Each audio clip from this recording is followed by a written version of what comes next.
Sometimes all you need is a little push. Let this video be that push for you today. Listen to this powerful reminder about being hungry. I want to share with you how to reach your goals. I think the Bible is the greatest motivational book ever been written.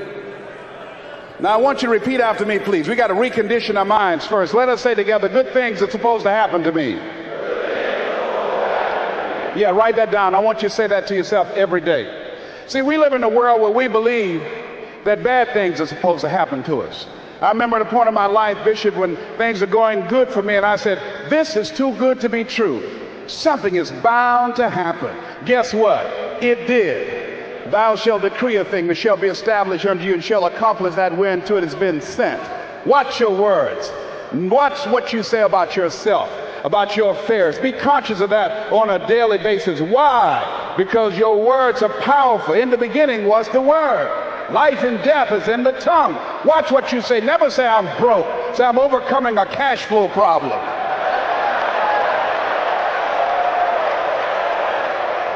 Claim what you want, not what you don't want. So affirm, good things are supposed to happen to me, and begin to believe that. Begin to expect that. Now, I was talking to my oldest son, Calvin. We were going for a walk. And I said, Calvin, do you want to be successful? He said, yes, sir, Dad. It's okay. We kept on walking. Then I stopped and I looked him in the eyes. It's my namesake, my junior. I said, Calvin, we're looking at each other eye to eye now. Do you expect to be successful? Given the fact that you are a single parent of 2 kids, given the fact that you decided not to go to college to further your education, given the fact that you're very talented, but you're behind on your dreams and your bills, do you expect, based upon your performance, based upon what you produce at this point in time in your life, do you expect to be successful? And Calvin got quiet. Because see, if you ask most people at the Manpower Conference, do you want to be successful? Do you want to live a life of productivity? Do you want to live a life of contribution? Do you want to be a better father? Do you want to have your own business? Are there dreams you want? Everybody will say yes. But see, want shows up in conversation. Expectation shows up in behavior.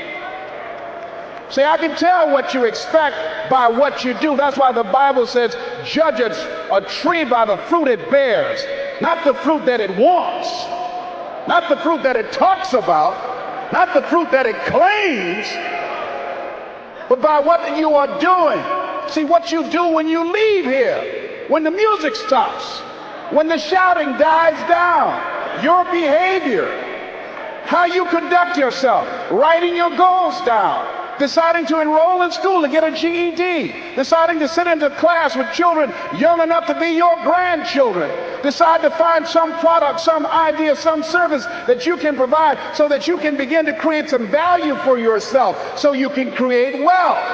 And let me tell you something, ladies and gentlemen. It's very important that we begin to learn how to create wealth. I'm not talking about loving money. See, I believe the lack of money is the root of all evil. People are steal for money. People are killed for money. People go to jail for money. Every time the unemployment goes up, in those areas where the unemployment is high, that's where you have the highest incidence of crime and violence.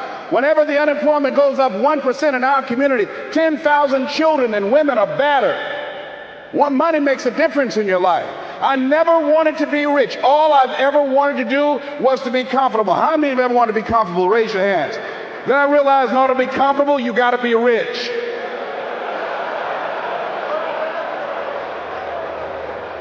An old friend of mine, Zig Ziglar, said, people say money won't make you happy, but everybody want to find out for themselves.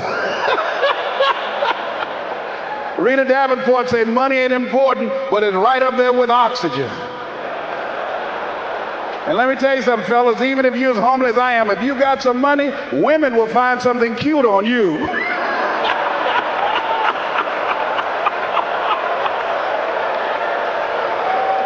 He got earlobes like Denzel, honey. Money makes a difference. I used to be so broke when creditors would call the house, my children would answer the phone and say, my daddy say he ain't home. I was so broke at one time in my life, I walked by a bank and tripped the alarm.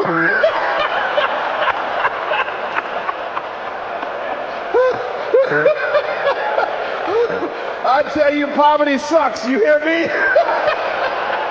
Repeat after me, please. I'll never be broke again. Yes, write that down. I affirm that I'll never be broke again. Never. Never will I ever be broke again. Let me tell you what money does. Number one, it gives you control over your life. Write that down. Number two, it gives you options. Three, it allows you to live a life of contribution, to contribute to things that you feel strongly about, like this ministry and the work of Project 2000 will be doing to change the lives of young people. Bishop Jake's vision is that we can have Little League football teams and baseball teams and basketball teams. Then we can have Little League dermatologists and cardiologists and endocrinologists. So he's now establishing an institution, Project 2000, to give our young people the methods and the techniques to reinvent themselves as we go into the next millennium. And this era that Peter Drucker calls the era of the 3 C's: accelerated change, overwhelming complexity, and tremendous competition. So here's the first step to accumulating wealth. If you expect to do it, write this down. You must be willing to do the things today others won't do, in order to have the things tomorrow others won't have.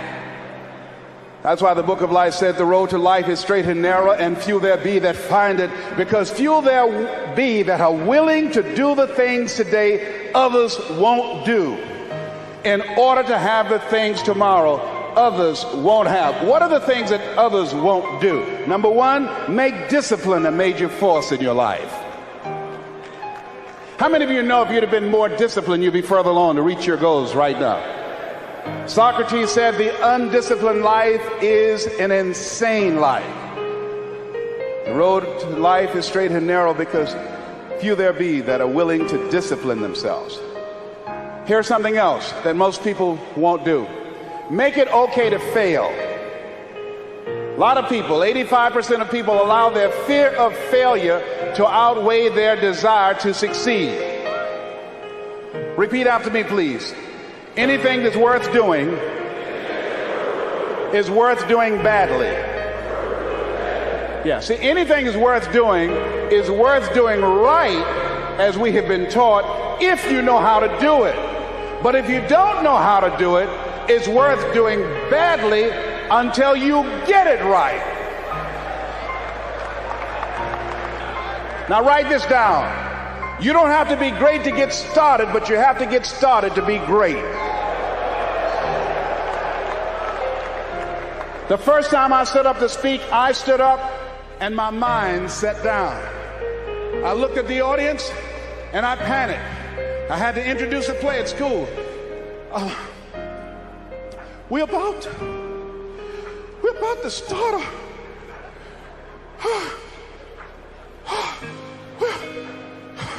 ran off, Mr. Washington. Mr. Brown, where are you going? Mr. Washington, I can't think, sir. I don't know. Did you rehearse? Yes, sir, I did. Well, what's wrong? Why did you say your lines? I don't know, sir. I got up there and I looked at him and everything left me. Let me do it another day, please, sir. No, go back out there, Mr. Brown. Mr. Washington, I'll mess up, please, sir. Don't send me out there now. I'll mess up. Mr. Brown, if you run now, you will always be running. Anything that's worth doing is worth doing badly until you get it right. Why are you moving like that? I got to go to the bathroom, sir. Mr. Brown, go back out there. Yes, sir.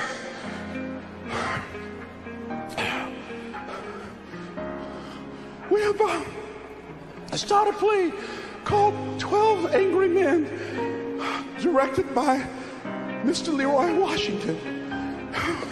And I ran off. The next day, hey, Alfalfa! Hey, Les Brown, how are you? They dogged me out. They talked about me so bad. The next time another event came up, Mr. Washington said, Mr. Brown, you're up. I said, no, Mr. Washington. Everybody says, no, not him. I said, they're right, Mr. Washington, not me. He said, Mr. Brown, you are up. Yes, sir. And I went out, and pretty soon, when people laughed at me, it didn't bother me. They would throw paper, and I could catch it without losing my concentration. And then one day, I came out, and a hush went across the audience, because it must have been something about me that indicated that I'd come to myself. And Mr. Washington had been practicing with me to give a presentation. And I looked at the audience and I said, I choose not to be a common man. It's my right to be uncommon if I can. I seek opportunity, not security. I do not wish to be a kept citizen, humbled and dull by having the state look after me. I want to take the calculated risk, to dream and to build, to fail and to succeed. I refuse to live from hand to mouth. I prefer the challenges of life to the guaranteed existence, the thrill of fulfillment to the stale calm of utopia. I will never cower before any master, nor bend to any threat. It's my heritage to stand erect, proud and unafraid, to face the world boldly and say, this I have done. Girl stood up, say, that's my boyfriend, honey. I like me some Les Brown, baby. But I didn't start off like that. You have something special. You have talents and abilities in you that you don't even know.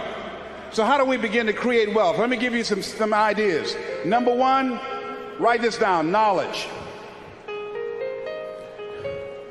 What knowledge that you have in this economy, part of what we need, that people are willing to pay you for that. Next is talent. What talent? Dion's talent is playing football. I didn't have that as a talent.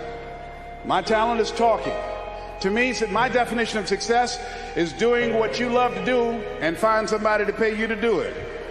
You want to master your talent. Find out what it is that you love to do. I love to talk. Scripture is another key that says to us what we need to do to begin to develop ourselves. Luke 12:34, where your treasure is, there will your heart be also. So what do you love to do? And then explore ways in which you can earn a living doing that. Cooking, writing, painting, working with numbers, working with people. The other thing is, not only must you have knowledge, talent, some skill, but the other thing that's important, faith to act on whatever your dream is. See, if you don't believe in yourself, how many people you know that have a lot of talent, a lot of abilities, but they don't believe in themselves? Raise your hands. See, that faith is very important. So the faith to act on those dreams, those desires. Here's scripture that I like very much. Proverbs 16th chapter, 3rd verse. Commit thy works unto the Lord, and thy thoughts shall be established.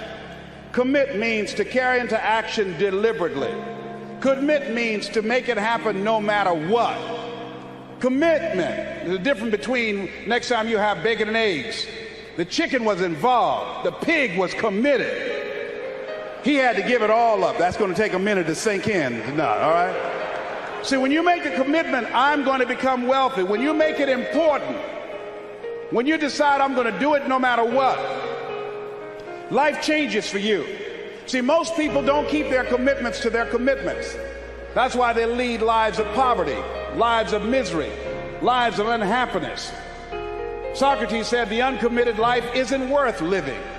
So part of what you must do, whatever commitment, whatever covenant you make with God while you're here, to go back to be a better father, to go back to make a difference in the community, to go back to change your life, to decide not to ever to use drugs or alcohol again, to decide that you're going to begin to recreate yourself, that you're going to be reborn to a new state of consciousness. Whatever commitment that you make, keep your commitment to your commitment. No matter what. If it's hard, then do it hard. But keep your commitment to your commitment.